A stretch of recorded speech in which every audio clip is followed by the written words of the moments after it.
is Native people who have, from the very beginning, from way before I was born, have been telling white people what needs to happen if we're going to survive, that we are one with the earth, with the water, with things that grow, and that if we don't respect that and live in harmony with nature and respecting nature, that we can't survive.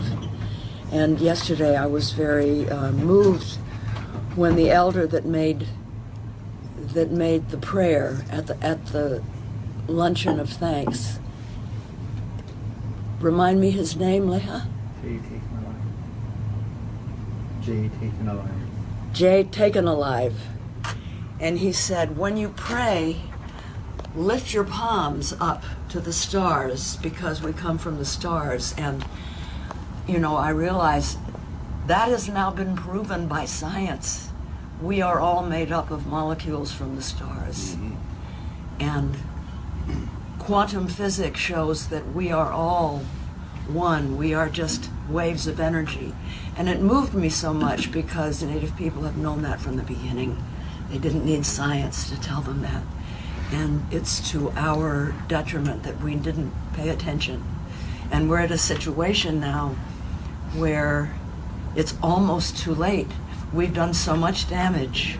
You know, Sitting Bull said the love of possession is a disease with them. And that's what we're seeing here.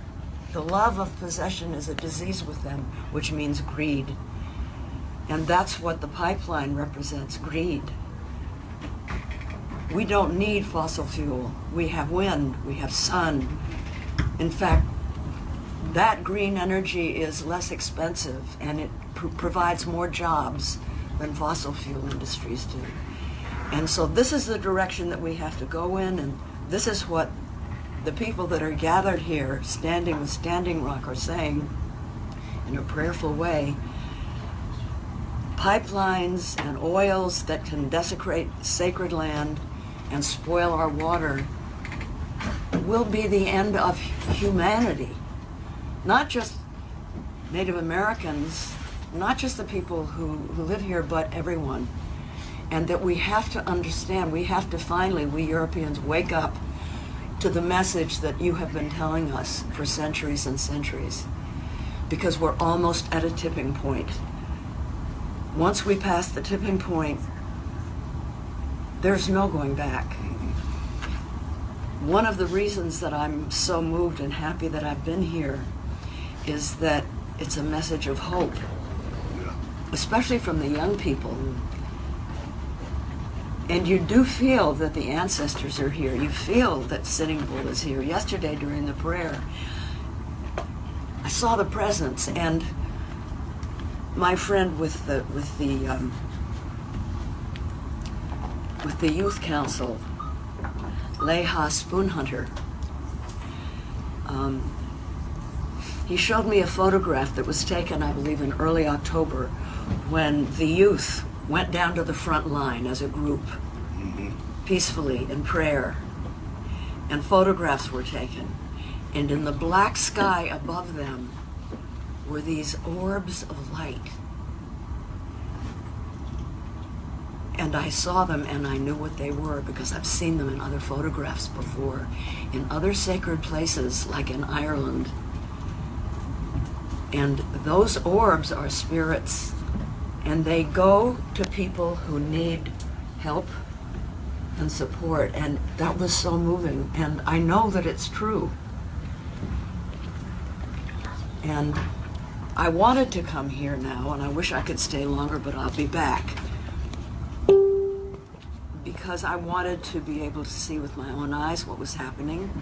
One of the good things about it being celebrity, and Francis Fisher, my friend, and we're here too as celebrities, because we're like repeaters. You know, you have a valley here, and then you have a big mountain, and then a valley. And in order to get the message from this valley to that valley, you have to have those repeaters up on the hill, the signals that pick up the signals. Because sometimes, you know, the phones and the service isn't big enough to come over the hill to the other side. Well, when you're famous, one of the things that we can do is be repeaters to help bring your voice up over the top. That's what I view our role as. Not to, get acclaim for ourselves or anything like that, but to try to carry the message out. And the message for me is a message of hope. The message is to tell people that you are here unarmed, that you are here in prayer and in ceremony, no matter what the police say. They are lying to justify what they're doing, so what's new? And we have to get the truth out, and I will do all I can. I pledge myself to Standing Rock and to everyone, all the warriors that are here in prayer and ceremony and peace, that I will do everything I can to help not only stop the pipeline, but to help create a healthy community going forward. Francis? I think you said it all.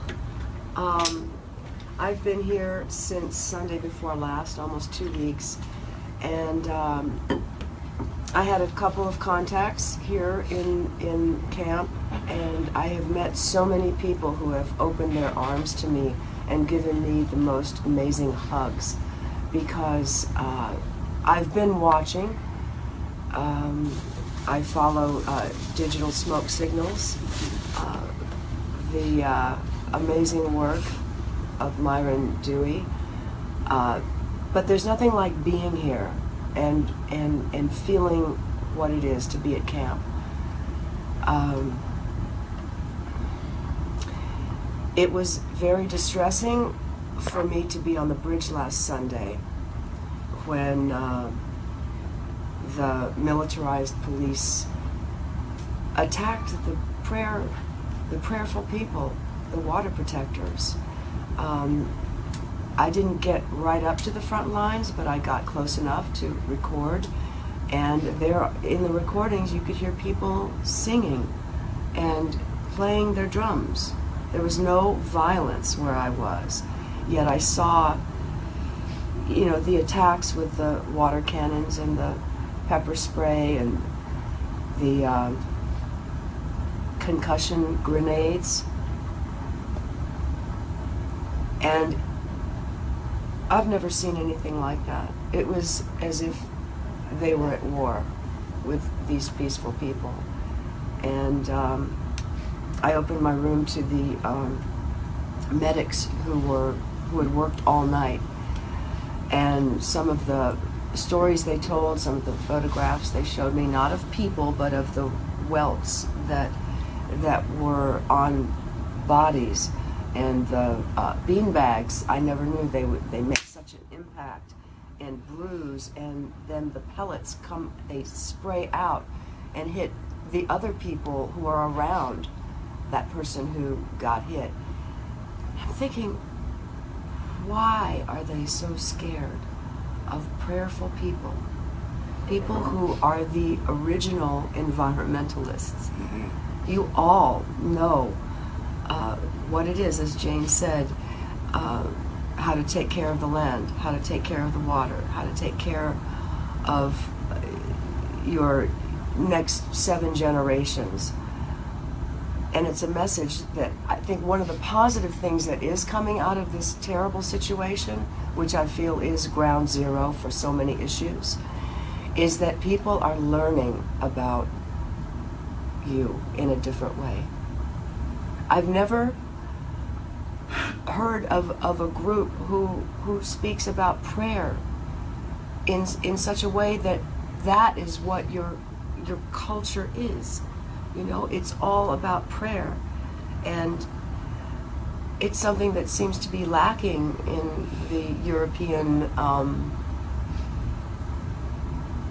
corporate structure. I don't know where to go from here, except that I know that I want to get this out to the mainstream media. Now that the election is over, it would seem like there could be a little room for something other than who the next cabinet people are going to be.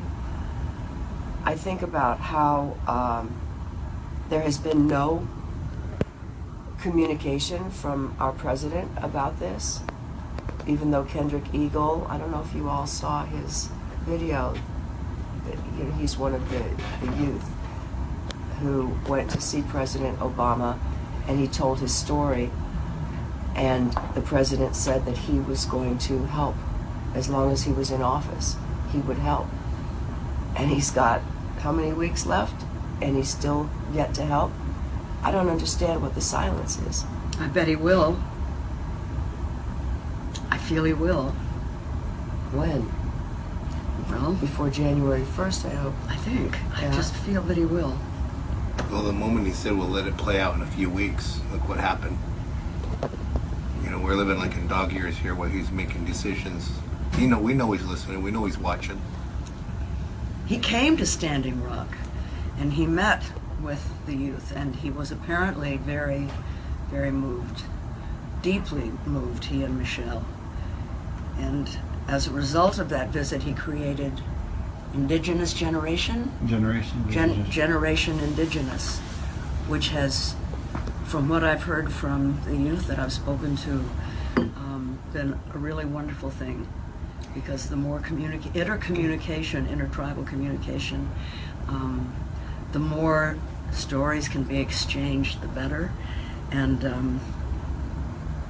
I think we can bring back those feelings in him before he leaves office. Well, yes, we pray.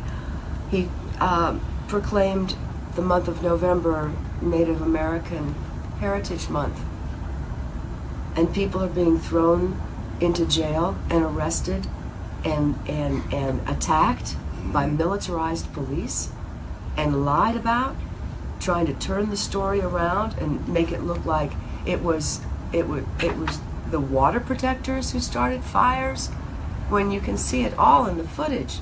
Yeah, In Myron Dewey's footage, you can see the truth. I mean, what I've been doing is putting out that the Department of Justice needs to be called, and the number is 202-514-2000, extension 4, and you can call on Loretta Lynch to have an investigation of the human rights violations here at Standing Rock, perpetrated by the Morton County militarized police upon the peaceful water protectors of Standing Rock. That's one of the things that I've been, telling my friends and putting it on Facebook and all that, because I think the more calls they get, the more they're going to realize they've got something serious on their hands. Because what I don't want to go into fear about this, but my feeling, and it's around the camp, that the next attack could be worse. It could be deadly. I mean, Sophia, if that explosion had not hit her arm and maybe been a foot higher, it could have hit her heart or her face, and she may not have lived. This is insane to have this kind of reaction to what people want, which is clean water, and not just for them. It's not just for your tribe. It's a representation of what's happening all over this country, of people who have been pushed down and pushed around and marginalized and hurt by what, as you say, the European white people who are now the corporate overlords. And one bit of good news that I heard yesterday is that Native woman who has worked for many years with the United Nations on behalf of Indian country, there is going to be, I don't know what to call it, a hearing, a meeting at the United Nations about Standing Rock on December 9th. I don't know exactly what that means in the long term, but it's a moral victory that they are hearing that they will hold this meeting. And I'm going to try to go to that, and I know many others will too. And the price of oil is dropping. The price of solar and wind is dropping. So it's labor intensive. So it makes more sense to go green than to go fossil fuel. So the longer that the pipeline and all the other efforts like that can be postponed, can be forced to go to court, to just anything that it costs them money. And the more money it costs them, given the fact that oil is very cheap right now, the less viable the whole project becomes. This is what happened in the Arctic. You know, at first I was angry with President Obama because he gave permission to Shell to drill in the Arctic. But then I found out they raised the bar so high in terms of environmental regulations that it cost so much money, plus all the protests, it wasn't worth it for them anymore, and they backed out. So, you know, the longer we can, I know it's hard for those of you on the front lines and those of you who are going through winter here, but the longer we can do it and make them have to wait and wait and wait, the better it is. So we have time for a few questions from our media, and we'll go ahead and start with Aaron here. Yeah, thank you guys for making your way here. Ultimately, the question that's burning is, when did you find out about the situation happening here, and what moved you to actually come here? I heard about it in August, and I was making a movie in Colorado with Robert Redford, and I wasn't free to come. He did a PSA for Standing Rock. So as soon as the movie was over, a week later, I came. Shailene Woodley, our warrior goddess. She has an amazing reach on social media, and she's a friend of mine, and I started hearing about it at the beginning. And I was also working, so this was the first time I was able to come. We, at the Environmental Media Association, of which I'm an officer on that board, we gave Shailene the Futures Award in October because of her work on environmental issues, and especially bringing the focus to Standing Rock.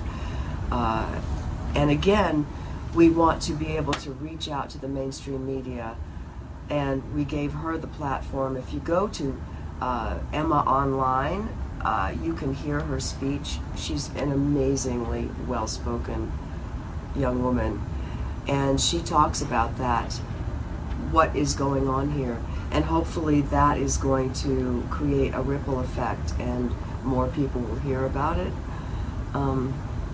Yeah, so it was Shailene and Myron's reporting, and and all the other, as Jay mentioned earlier, all the other Facebook sites that are reporting what's going on. I have a question. One of the tactics that's used up north in Canada, the tribal leadership uses, is that they basically, when resource extraction is happening, they throw what they call like militant indigenous land defenders or those type of people, on the front line. And then when they garner enough money, they, basically throw the warriors to the wolves and the corporations, and then they take the money, people are arrested, and then the resource extraction happens. This is something that we are concerned with happening here at Standing Rock. And if the tribe did accept the money, how would you react personally as a person who supports the fight here?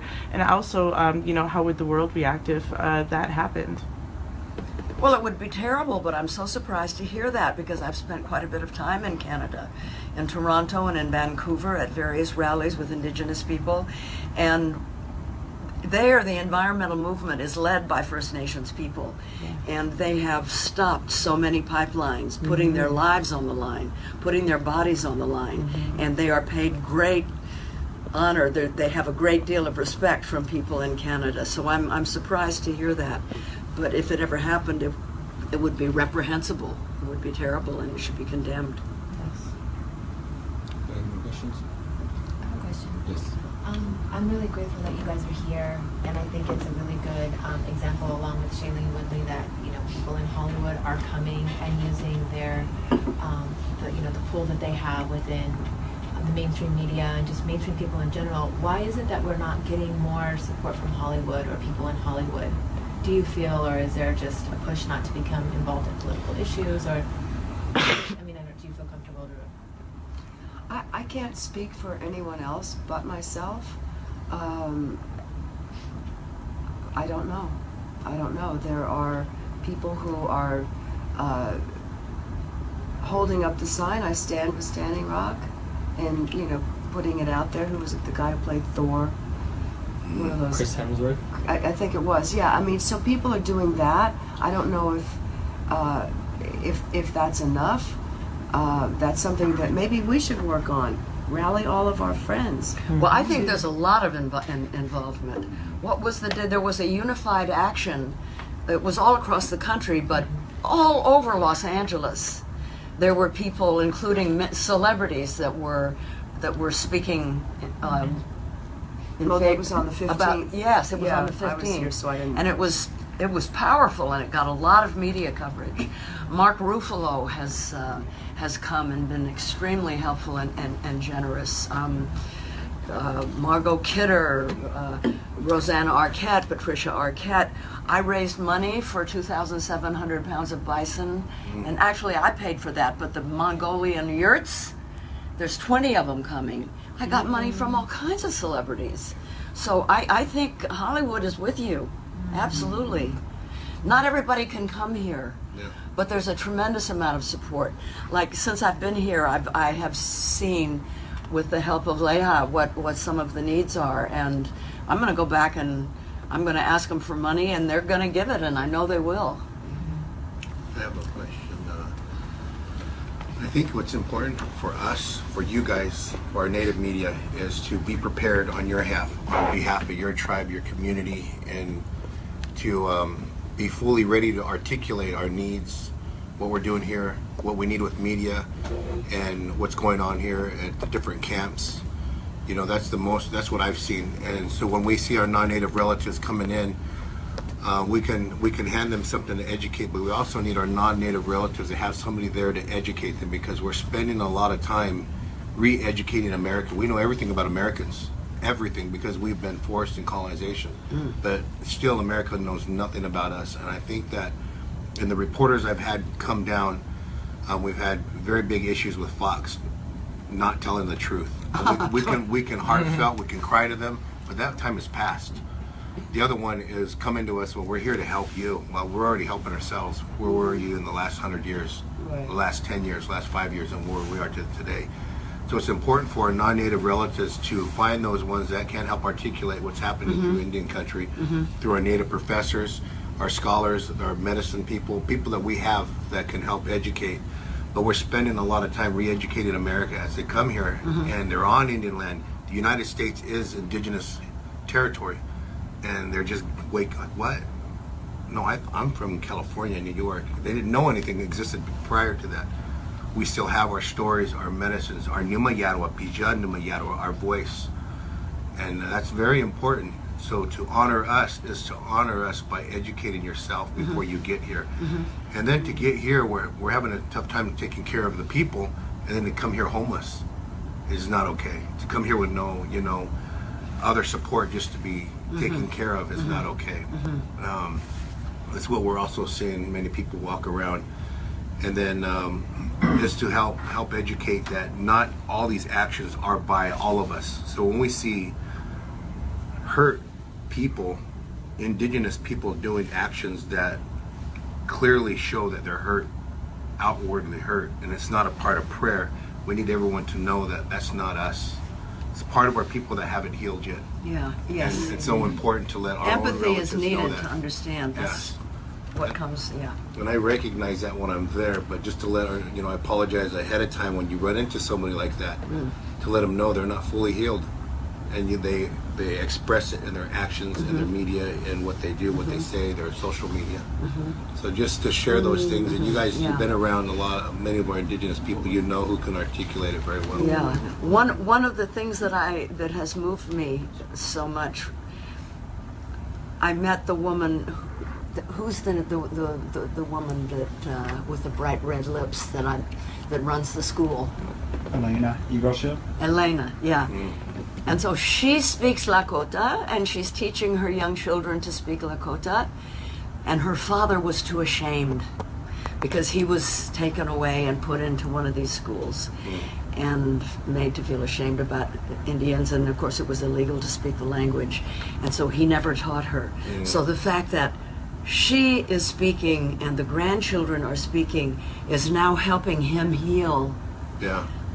to where he speaks the language now with no shame. Yes.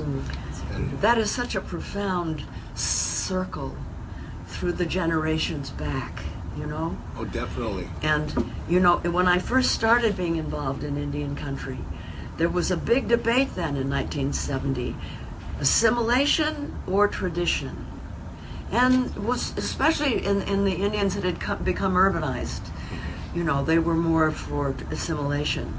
And now it's so clear that going to traditional ways, keeping the language alive, knowing where you come from, knowing the real Howard Zinn version of history.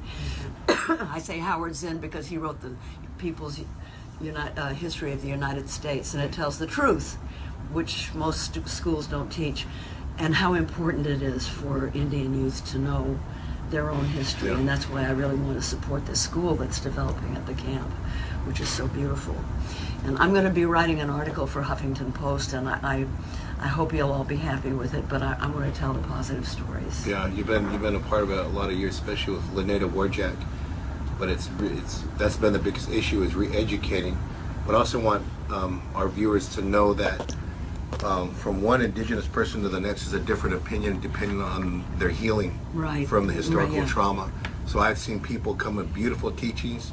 I've seen people that only know those teachings, and they'll talk at you, not to you. And then I've also seen elders chew people out just because they're non-native, and then the non-natives leave and they're like, hey, he was angry. Then I went and spoke with the elder, and he had no idea that they were from another country. Yeah. So it helped him heal, Yeah. and is to recognize that not everyone is in the same spot. Yeah. But for our non-native relatives to educate them where we are today Yeah. in the 21st century, That's the good. second decade, our existence is the resistance. So we have time for one more question. I have, what we've noticed in ceremony is that the empowerment of the women is becoming very strong in our ceremonies.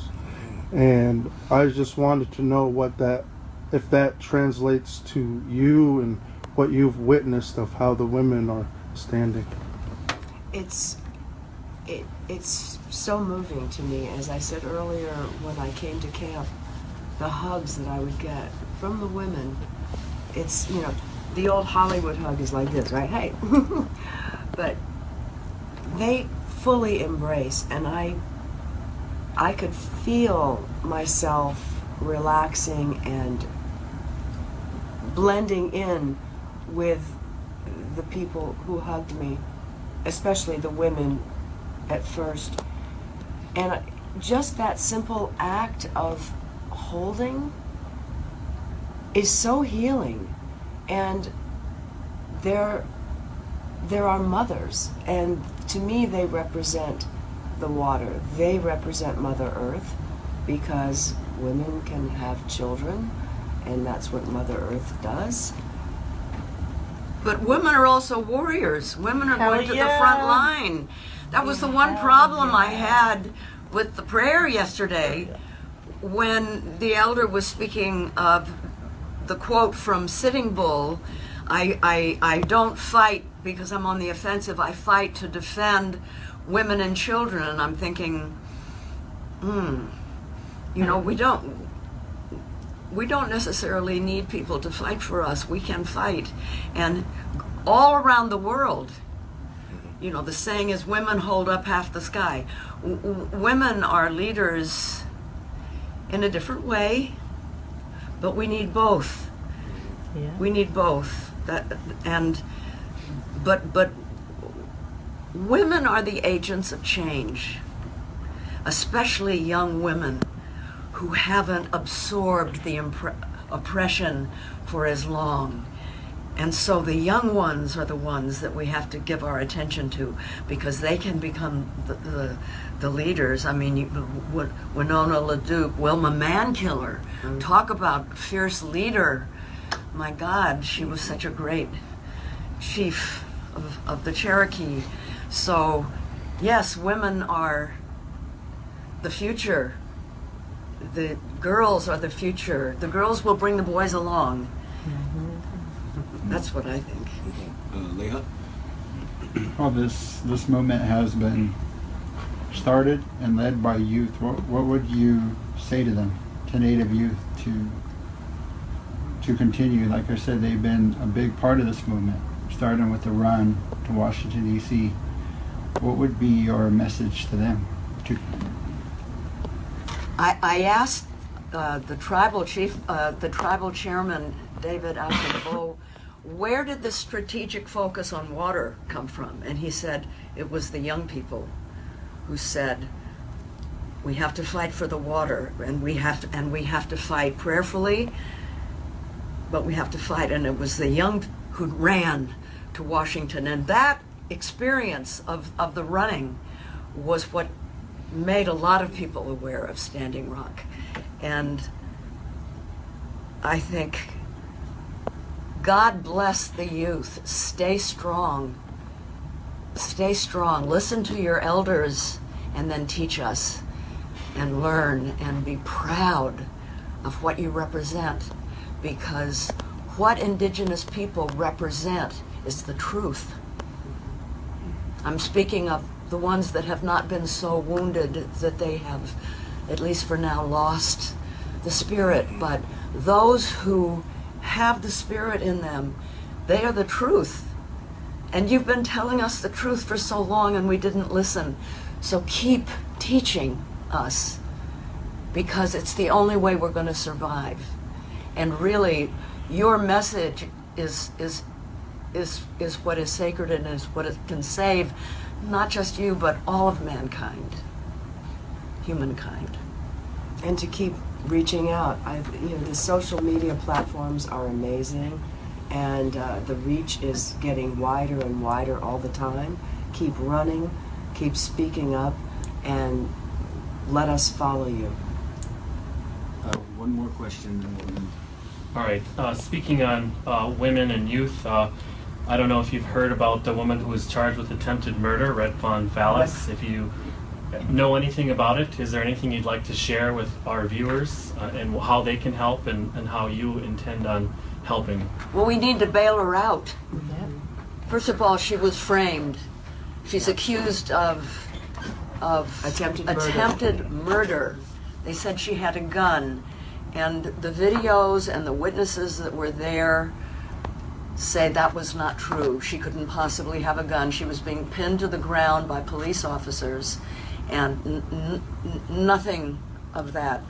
That was used to arrest her and put her under serious charges in jail with more than $100,000 bail. And why did they do this? I've learned from Leha that she is one of the fiercest of the women leaders, that she is very, very, very important to the camp. And so they've taken her out, and we have to try to raise the money to get her out of jail and then make sure she has good lawyers and good defense, because it's a frame-up. And there is a documentary that's being assembled as we speak. The other great thing that's happening here at camp is that everyone is sharing their footage. There's no oh, this is mine, you can't have it. Everybody's sharing their footage. And so there are about 3 or 4 different filmmakers who have done some pieces, and it's being edited together so that can go out. John Quigley, who does the aerial art, he did the big free red fawn with people's bodies, and took a photograph from his drone. And we've got that footage, we've got interviews with her relatives, and that's all being put together. And is there a fund? Is there a fund to raise money we could talk about? Yes, that same crew that's building that site, they're attempting to launch freeredfawn.com Okay. and .org, but that basically will include the link of how people can find that- out how to help her. Is that up yet? It's going to be launched intended on Sunday. Sunday, They're going to okay. launch that video that you mentioned in Yes. DC at the Dave Matthews concert. We'll share that. We'll make sure that all the media outlets share that information. But closing this, I would like to ask Savannah Thunder. If she's the youngest one in the rooms. She's our youth. She's the one empowering us as Indigenous people. So I would like Savannah, if you have a question for them. I don't really have a question because everything has been asked, and there's been a lot of answers that have been asked, and I think you two are very powerful women, and I really, really do think, you know, using your privilege and your outreach to, like you're using that and you're taking that and you're spreading it everywhere. And I know my community, my youth, were so influenced by media, and I know that any ounce of help is really, really grateful, and I'm really overwhelmed because I really want to share as much as I can, and I think with women like you, it's a lot. So I want to thank you for youth. Thank you. Did you want to ask a question? No, okay. I thought you had it right now. Yeah, well, thunderclap it, right? We'll Thunderclap thunderclap it on Sunday.